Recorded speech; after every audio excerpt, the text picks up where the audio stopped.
That was bad. That was so bad. It reminds me of last year. It feels like we're back to square one.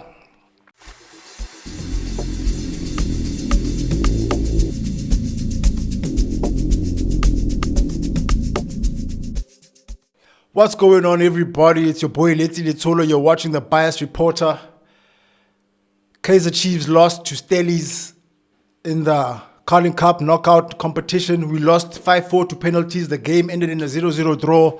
And I don't know what to say, man. It's just sheer frustration, innit? Sheer frustration. One of the most boring games I've seen all season. I had to catch a cup of coffee so that I don't drift, you know. It was competing with channels in the Premier League. I was tempted to switch, but I was like, hey, yo, let me stay a little bit loyal. I don't know what happened in this game.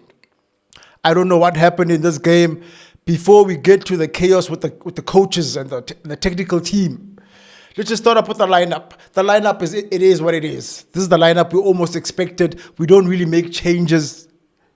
We've bought players, they don't play. When are we going to see Chislett? Where has Tazriq Morris been all this time? Why didn't these people get a start? I'm annoyed, man, because it's the same thing over and over. We look crazy here with the same reviews saying the same things. We look crazy. So let's look at the starting lineup. We had Ntuari starting for us as the keeper. It's usually Brian Peterson. This guy, let me not call him this guy. The assistant coach actually in his post-match conference, he was asked about the Peterson and Ntuari situation, and he said Ntuari, it was part of rotation, and Ntuari, it was something they decided at the beginning of the season. That's crazy. You're allowed to make changes, guys. These guys, two assistant coaches, I told you guys, this is not going to work.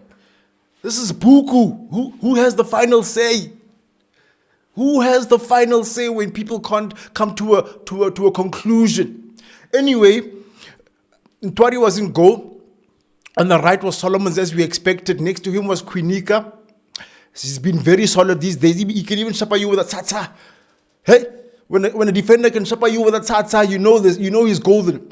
And what I like about Quinica is he can hit the long ball. He's not just pass to the friend, hit the long ball and hope for the overlap, hope for the through ball. That's what I love about him. And he looks like a captain. He looks like a leader.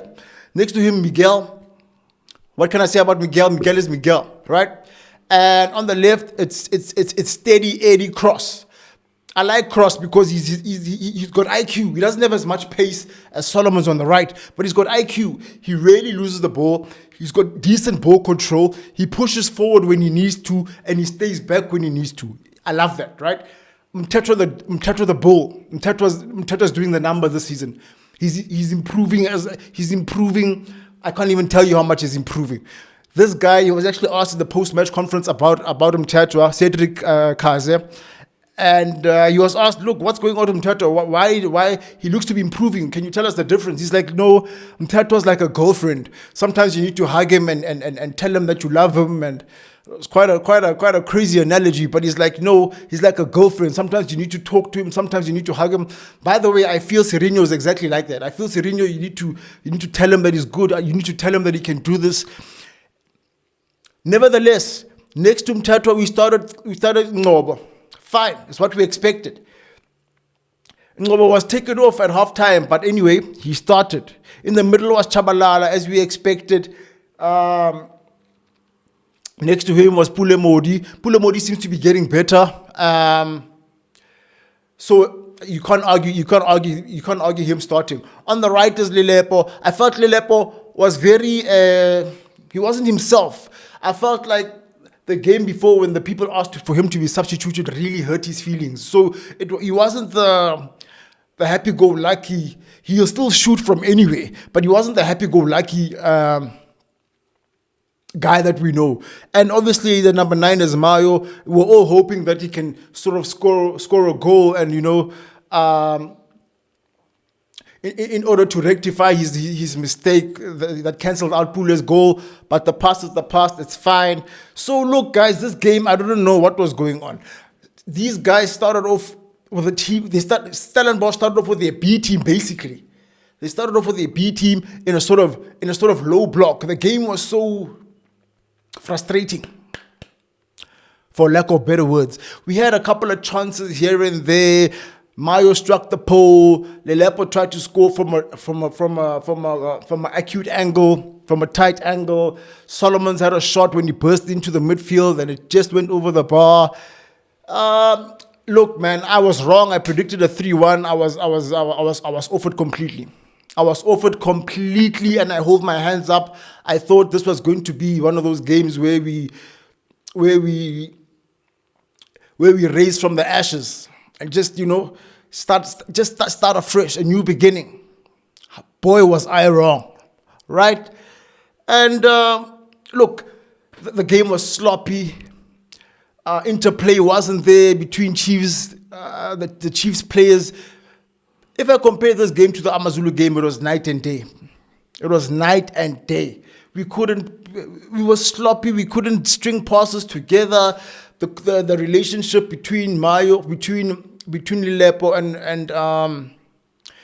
and Solomon's on the right, it wasn't there. Lelepo wasn't making those beautiful runs of his like we know. Mteto was solid. I think he was one of our best players, if not the best. Like I said before, he's one of the few guys who understands his position. He's the only guy who's starting to become consistent in the position that he is put in. Everybody else is, and maybe Quinika and Peterson. Solomons, I like him, but I feel like sometimes he's too fast for his own good. You know what I'm saying? Sometimes you gotta slow it down. You gotta slow it down, cover the source. Look what's around you, Solomons. We love you, but sometimes you just gotta slow it down. Keep your head up. Look who's around you so that you can, But there were decent plays there with like the 1-2 there with Lelepo. But I'd like to see more of that. And then look, second half, I think it was even worse. It was even worse, right? These Stellenbosch started to have a few chances here and there, but it was a drab as a game altogether. The game ends up 0-0. We bring on Serino in the 75th minute. And look, man, at some point, we have to start thinking about putting other players in. We need to start giving people like Chislett a chance. When we see that, okay, this style of play is not working, we need to try something else. Lelepo's the tallest guy in the field, but he's taking the free kicks. Who is he crossing to? Our team is generally short. Who are you crossing to? There was even a situation where he was about to cross, and the technical staff was like, "No, not you, somebody else." And he's like, "Yes, you. He's the tallest man. Why is he taking the free kicks? I don't understand." Right? Tashreeq Morris could have been brought in for height. So you've got Tashreeq Morris there, you've got Lelepo there. Have somebody who can cross the ball. We need to see, I've been crying for new players to let's see what they can do. We've been trying the same thing with the same results. They say if you do the same thing over and over and expect the same results, it's called insanity. We're looking insane right now. We lost to a Stellenbosch B team. No disrespect to Stellenbosch, but we are Kaizer Chiefs. The 14th on the log. What's going on? This is for a reason. The 14th on the log. They've scored 3 goals by one player.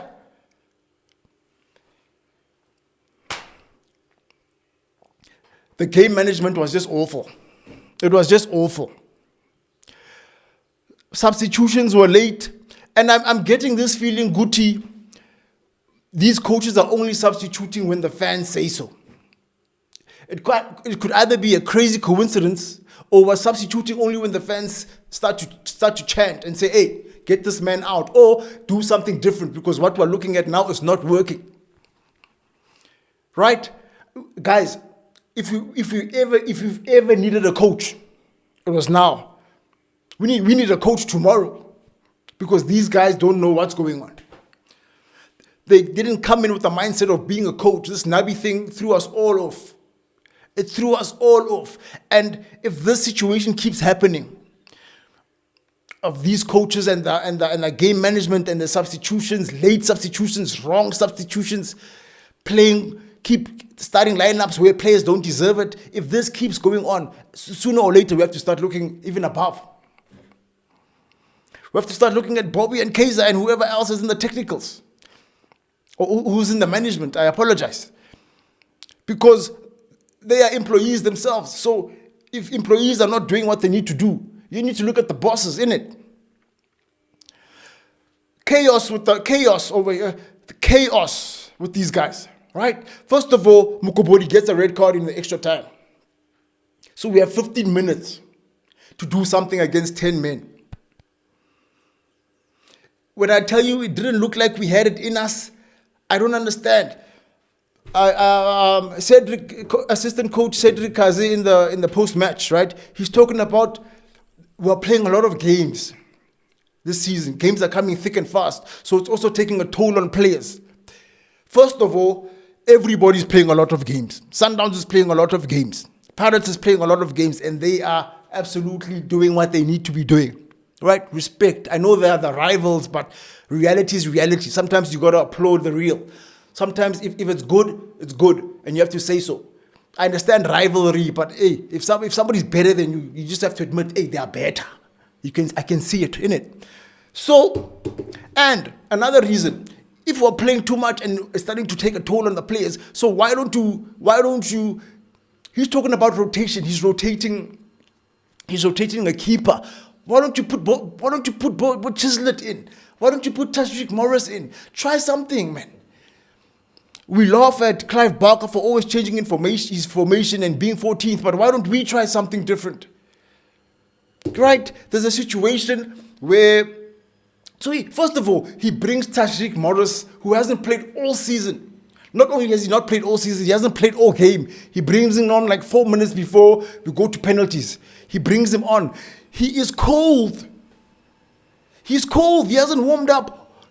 Not only in this game, all season. And you want him to come on and take a penalty. That is ridiculous to me. Right? And then also they want to take off the keeper. They want to take off Ntwari for Vuma. And as they're doing it, Ntwari's like, no, grand. No, relax, guys, I'm okay. Hey, insubordination. First of all, there needed to be communication there, first of all. There needed to be communication. Is he injured or is he not? Are you taking him off because he's injured, or are you taking him off for tactical reasons? Because you think Voma's a better penalty taker. And some will argue that he's not. The decision-making by the coaches was ridiculous for me in this game. And quite frankly, we deserved to lose. We couldn't even beat them when they were down to, I can't believe this, they were down to 10 men, we had 15 minutes. Try something, do something, put in some intensity.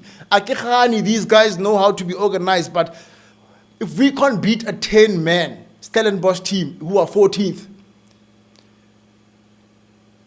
in a major cup competition, then I don't know what to tell you. Then we are in trouble. Then this is Kaizer Chiefs last year, bro. Guys, I don't know. This was a terrible game. I was wrong in my prediction. These coaches need assistance. We need a danger man in attack who's going to just pick up the socks of the team and pick up his socks and rise to the occasion when we need him to. Because right now, everybody behind the attack is doing their job for the most part. The attack is where we lack. And until we can fix the attack and fix the coaching situation, we are in the mungs. We are in trouble. We are in bunny rubble. Listen, guys, I've been Let's Solo. You've been watching the Bias Reporter. Until we meet again, salute.